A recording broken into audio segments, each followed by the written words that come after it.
Hello friends, welcome back to my YouTube channel. Year 2002 के questions को हम लोग प्रैक्टिस कर रहे हैं, जिसमें आज स्टार्ट करेंगे क्वेश्चन नंबर 31 से। 30 तक हम प्रीवियस वीडियो में कर चुके थे एंड क्वेश्चन नंबर 31 से हम लोग आज प्रैक्टिस करेंगे। So let's start. Question number 31, which of the following poems by Kamala Das is in dialogue form? The Suicide, The Invitation, The Composition in Love। तो कमला दास की जो सभी पोएम्स रही हैं वो टोटल 3 कलेक्शन में यानी 3 वॉल्यूम में पब्लिश हुई। फर्स्ट जो कलेक्शन था जिसको पब्लिश किया गया समर इन कलकत्ता के टाइटल से, समर इन कलकत्ता, एंड ये पब्लिश हुआ 1965 में, राइट। सेकेंड जो कलेक्शन आया, ये तो फर्स्ट कलेक्शन हो गया। सेकेंड जो कलेक्शन था, सेकेंड पर्टिकल वॉल्यूम जो पब्लिश हुआ, उसमें टोटल 23 पोएम्स थी, 23 पोएम्स, एंड जो टाइटल था वो था the descendant.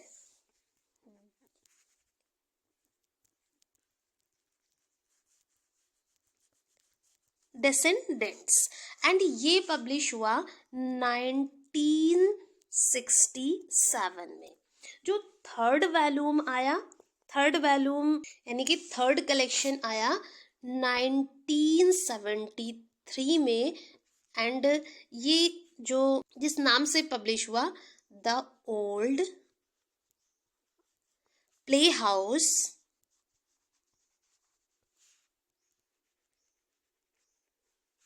And other poems.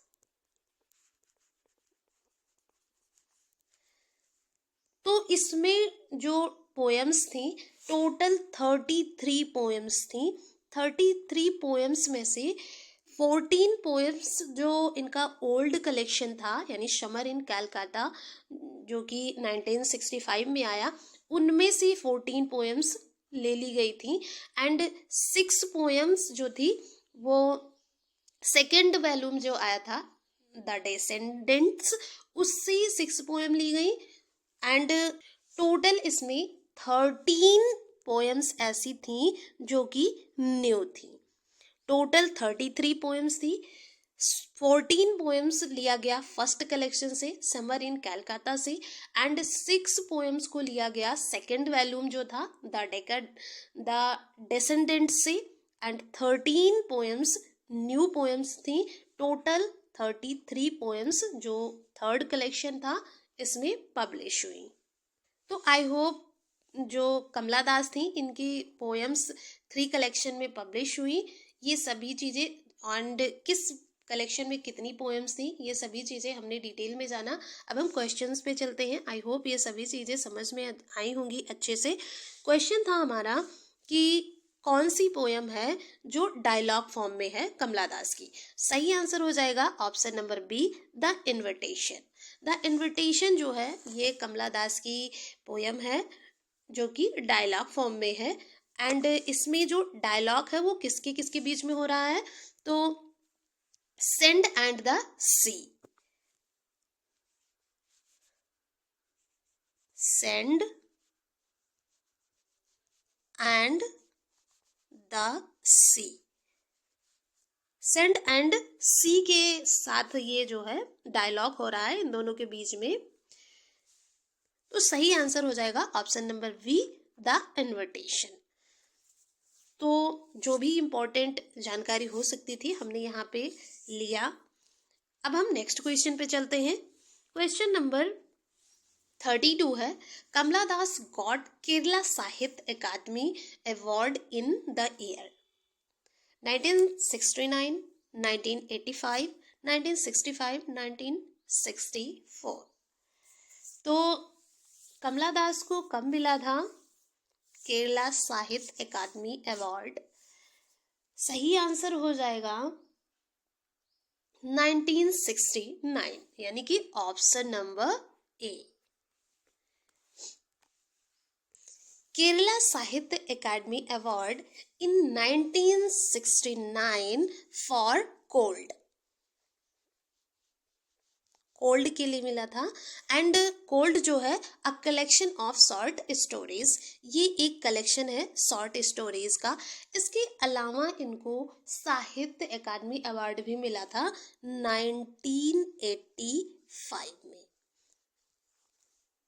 तो 1969 में केरला साहित्य अकादमी अवार्ड मिला, 1985 में साहित्य अकादमी अवार्ड मिला, एंड 1965 में, अभी हमने प्रीवियस स्लाइड में जाना था कि जो इनका पोएट्री का फर्स्ट कलेक्शन आया समर इन कैलकाटा, वो 1965 में आया था।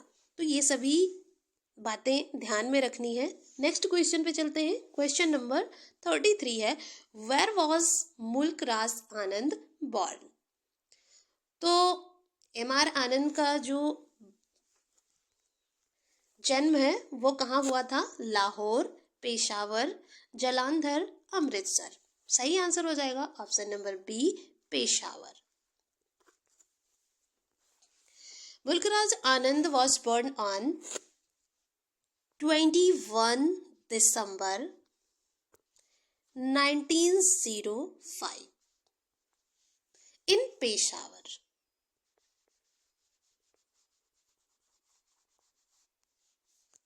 तो ये जो पेशावर है उस टाइम पे तो ये इंडिया में था, बट प्रेजेंट टाइम में ये पाकिस्तान में है। एंड मुल्कराज आनंद जो है ये एक इंडियन राइटर हैं। इनको पद्म भूषण भी मिल चुका है, 1967 में पद्म भूषण मिला था, एंड 1971 में इनको जो है साहित्य अकादमी अवार्ड भी मिला हुआ है। इसके अलावा 1952 में जो है, इधर लिख देते हैं वरना ये दिखाई नहीं देगा, 1952 में इंटरनेशनल पीस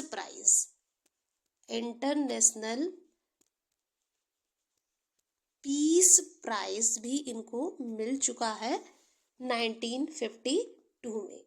तो ये सभी इंपॉर्टेंट फैक्ट्स थे मुल्कराज आनंद के बारे में। नेक्स्ट क्वेश्चन पे चलते हैं। क्वेश्चन नंबर 34 है, how many books did Mulk Raj Anand publish before 1935?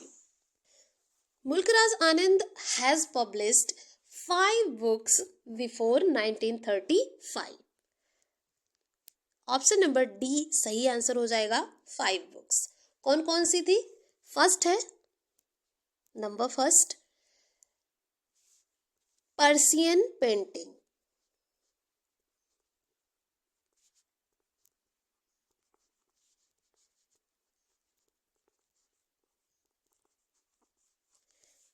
ये पब्लिश हुई 1930 में। नेक्स्ट जो बुक्स थी, नेक्स्ट वन है curries and other Indian dishes.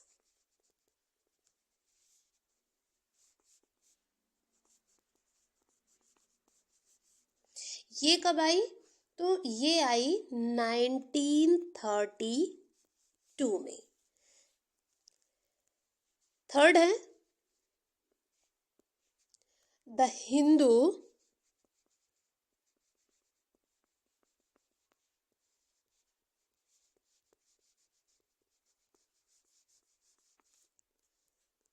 View of art,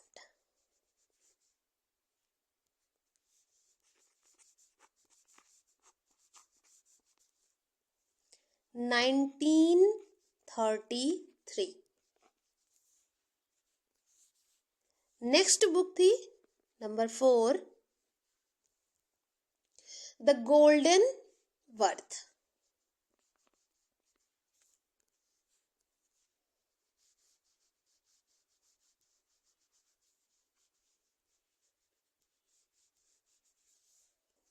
nineteen 1933।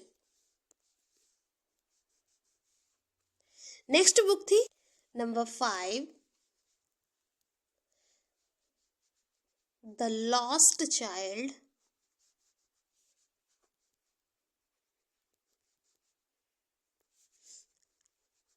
And other stories. So there are 5 books Mulk Ras Anand has published before 1935. ये 5 books थी जो 1935 के पहले पब्लिश हुई. नेक्स्ट क्वेश्चन है, who is of a Jewish origin? Kamala Das, R K Narayan, Nissim Ezekiel, none. तो Jewish origin यानी कि यहूदी मूल का कौन था? सही आंसर हो जाएगा ऑप्शन नंबर सी, निज़िम एज़ेकिल. सो निज़िम एज़ेकिल थी, ये यहूदी फैमिली से बिलोंग करते हैं. यानी कि निज़िम एज़ेकिल जो थे इनका जन्म बॉम्बे में हुआ था. बॉम्बे इन 1924. एक जेविश फैमिली में 1924 में निज़िम एज़ेकिल का जन्म हुआ था. तो इनकी जो ओरिजिन है वो जेविश फैमिली से है. सही आंसर हो जाएगा निज़िम एज़ेकिल. अब हम बात अगर निज़िम एज़ेकिल की करते हैं तो इनसे इम्पोर्टेंट फैक्ट्स को जान लेते हैं. इनको जो है कौन कौन से ऑनर्स मिले थे. एंड ये एक 20th सेंचुरी के इंडियन जेविश पोएट थे. प्ले राइट्स भी रहे हैं, आर्ट क्रिटिक एंड एडिटर. हम यहाँ बॉम्बे ना लिख करके मुंबई लिख देते हैं तो ज़्यादा सही रहेगा, क्योंकि मुंबई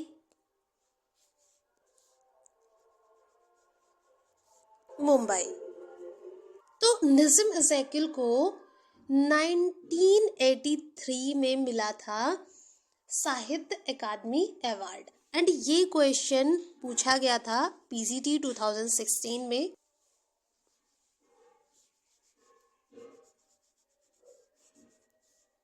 इसके अलावा 1988 में इनको जो है पद्म श्री मिला था.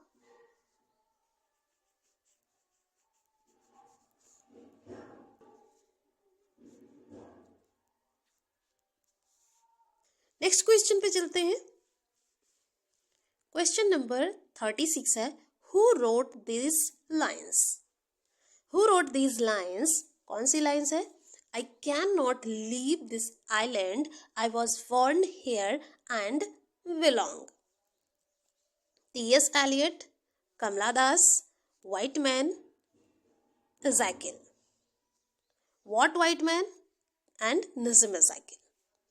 तो किसने ये लाइन्स लिखी है कि I cannot leave, मैं this island, मैं इस आइलैंड को नहीं छोड़ सकता. I can not leave. I was born, मैं यहीं पैदा हुआ हूँ. एंड बिलोंग, और यहीं का हूँ. ये जो लाइन्स है ये लिखा है निज़िम एज़ेकिल ने.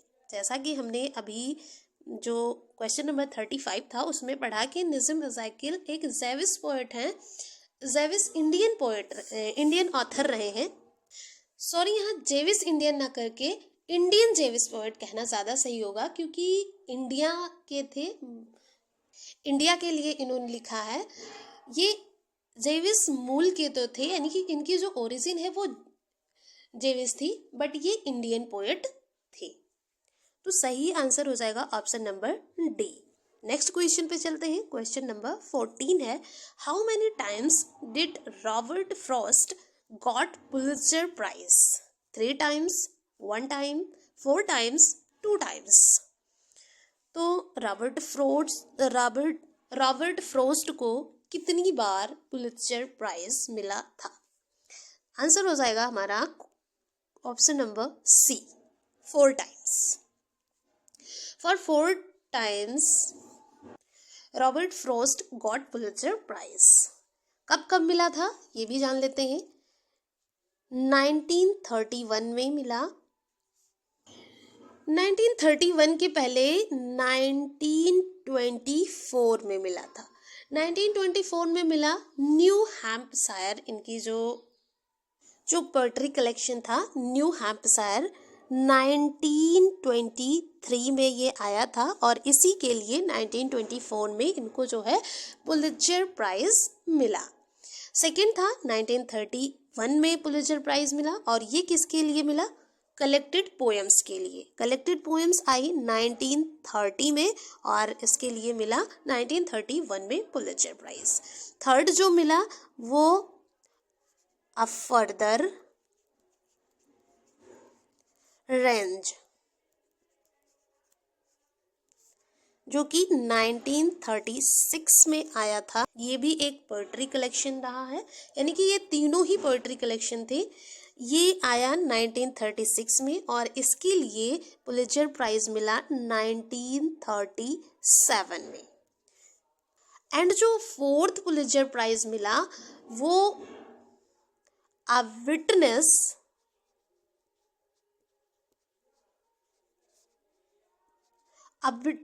ट्री